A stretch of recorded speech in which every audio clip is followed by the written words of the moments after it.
Bonjour et bienvenue pour cette nouvelle vidéo sur le blog Contrevent Pop. Alors aujourd'hui on va parler de jeux de société, voilà, moi j'adore ça aussi les jeux de société. Donc ce que je cherchais c'était à vous faire partager les jeux de société pour la famille. Voilà, quand vous voulez jouer avec les enfants, quand vous voulez jouer avec les grands-parents, parents, enfants, grands-parents, les gens qui n'ont pas trop l'habitude de jouer aux jeux de société, il y en a plein, il y en a qui sont très compliqués, il y en a qui sont plus faciles d'accès. Donc là aujourd'hui, les jeux plutôt faciles d'accès. Alors je commence tout de suite avec les coups de cœur que j'ai pour les jeux de société familiaux. Dice Town, un jeu de Bruno Catala, un jeu de poker avec des dés sur le thème des cow-boys. Alors on essaye d'aller dans chaque endroit de la ville et puis de gagner des sous, des pépites d'or, voilà, de l'argent, en lançant ces dés de poker à l'aide de gobelets qui permettent du coup d'avoir la meilleure combinaison possible, et chaque combinaison permet d'aller à un endroit de la ville, et du coup on se fait concurrence avec les autres joueurs. Voilà, Dice Town, un très bon jeu dans l'univers des cowboys pour s'amuser en famille. Ensuite, un grand classique, Les Aventuriers du Rail. Voilà, ça c'est un des plus connus. Ils ont décliné sur tous les pays, toutes les villes. Voilà, ça c'est celui sur les États-Unis. C'est le premier qui est sorti. Voilà, on a la carte des États-Unis, et avec ces petits wagons, on va essayer de faire des chemins pour gagner des points de victoire. Voilà, on tire des cartes de couleurs de façon à mettre des wagons de couleurs pour faire les chemins les plus longs. Et pareil, on se fait concurrence sur les lignes de chemin de fer. Et donc, du coup, c'est voilà, un très bon jeu pour jouer avec, qui plaît souvent aux grands-parents, qui est facile d'accès. Un jeu qui marche très très bien, The Iceland, voilà, qui a été bien testé. C'est un jeu un peu dur, hein. On pourrait dire que c'est un peu un jeu d'enfoiré, mais bon, en fait, les survivants sur une île essayent de quitter l'île le plus vite possible, avant qu'elle ne sombre à cause d'un volcan qui va tout éclater, tout exploser. Seulement le problème c'est qu'en sautant dans l'eau, il y a des requins, il y a des monstres, voilà. Donc pour se sauver et arriver jusqu'à la terre ferme, c'est plutôt un parcours semaine d'embouche pour tous ces petits meeples que chaque joueur a. Il essaye de sauver ceux qui ont les plus grosses valeurs, et du coup, les autres personnages vous font croquer par les requins, les personnages, vous font des embûches, voilà. Donc c'est un jeu un peu de massacre, mais voilà, quand ça reste avec des joueurs qui ont un bon esprit et où on s'amuse, tout se passe bien. The Iceland, voilà, recommandé.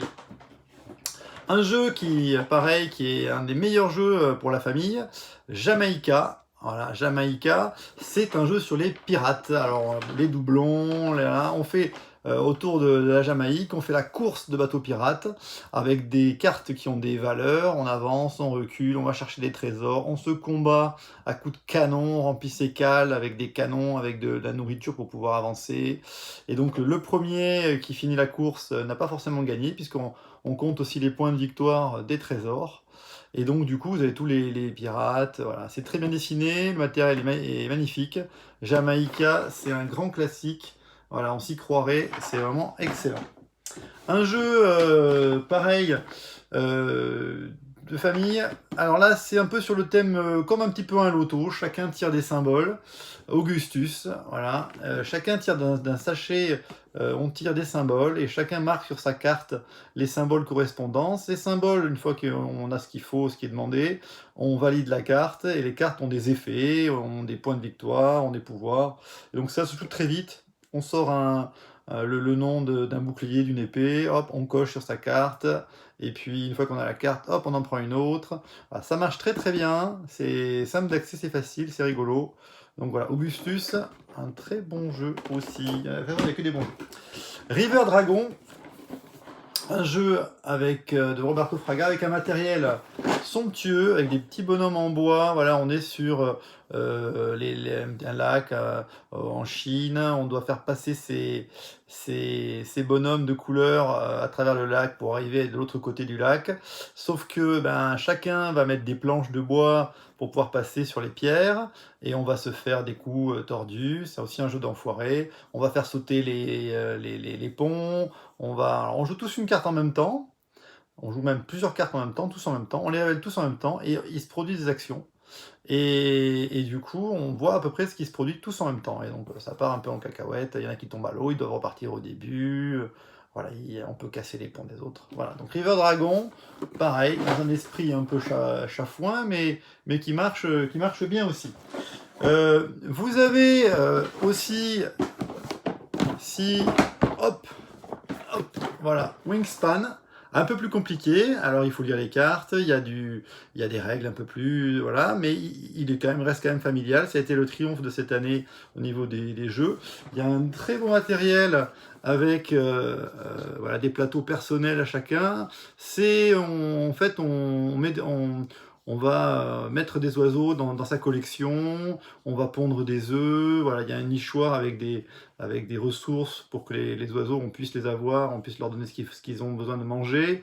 Voilà, on marque des points et chaque carte oiseau permet de marquer des points, d'avoir des actions à chaque tour. Voilà, c'est un petit peu plus compliqué, mais il est très beau. Le thème des oiseaux plaît beaucoup aux enfants, donc je vous le recommande, en sachant qu'il y a une extension qui vient de sortir, Wingspan, les oiseaux d'Europe, puisque c'était les oiseaux plutôt d'Amérique du Nord. Là, on peut rajouter les oiseaux d'Europe, et c'est sympa de connaître tous les oiseaux qu'il peut y avoir. Enfin, un jeu, toujours en grosse boîte, qui est nouveau aussi, qui marche très très bien, les Charlatans de Belcastel, de Wolfgang Warsch. Voilà, donc là, on fabrique des potions. Voilà, on essaie de faire, chacun a son chaudron, on essaie de faire de mettre des ingrédients dans le chaudron pour faire des potions. Seulement, les ingrédients de qualité plus ou moins variée peuvent faire exploser le chaudron, et à ce moment-là, on rate sa potion et on perd les points. Et donc, on doit choisir les bons ingrédients, les acheter, les mélanger. Il se passe plein de choses. Et c'est très ludique et c'est très sympa. Voilà, ça marche très très bien, les Charlatans de Belcastel. Si vous aimez les jeux un petit peu moins gros, moins chers, je vous conseille en petite boîte Miniville. Voilà, ce sont des cartes qu'on joue avec un joueur qui lance le dé et tous les joueurs jouent en même temps. Ce qui est bien, c'est qu'on n'attend pas son tour, un petit peu comme les Charlatans de Belcastel, on n'attend pas son tour. Tout le monde joue en même temps. Et on fait sa ville avec des cartes qui ont des actions. Voilà. Ça marche très très bien, Miniville, en petite boîte. En petite boîte aussi, Détective Club, où chacun doit deviner la carte qu'ont joué les autres. Enfin bref, il y a toute une mécanique d'interprétation des cartes. Il faut arriver à trouver qui est menteur et qui a vraiment joué telle carte. Et c'est très drôle à expliquer en fait. Voilà, Détective Club. Et enfin, deux derniers jeux en plus petite boîte, Le Petit Prince, voilà, de Bruno Cathala, qui alors vraiment sous ses aspects jolis du Petit Prince, c'est un véritable jeu d'enfoiré, où on se fait des coups pas possibles, mais voilà, on joue en famille, chacun crée sa planète, la planète du Petit Prince. Et enfin, King Domino, toujours Bruno Cathala, qui est très fort pour faire des jeux, le français, où là on joue les dominos et chacun fait son royaume.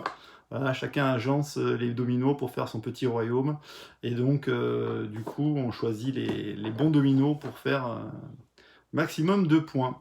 Voilà, je voulais vous présenter ces jeux parce que je considère que ce sont les meilleurs jeux pour la famille. Voilà, il y a un peu tous les styles, tous les genres. En tout cas, sachez que dans tous ces jeux-là, il n'y aura pas de mauvaises surprises. Les règles sont simples, le matériel est magnifique. On les a bien testés, ils sont tous super, ils plaisent à tout le monde. Donc voilà, je vous les recommande. Allez, à bientôt sur le blog Contrevent. N'hésitez pas à vous abonner et à mettre un petit pouce bleu si vous avez aimé cette vidéo. Ça permettra de continuer à faire des vidéos. Voilà, à bientôt, au revoir.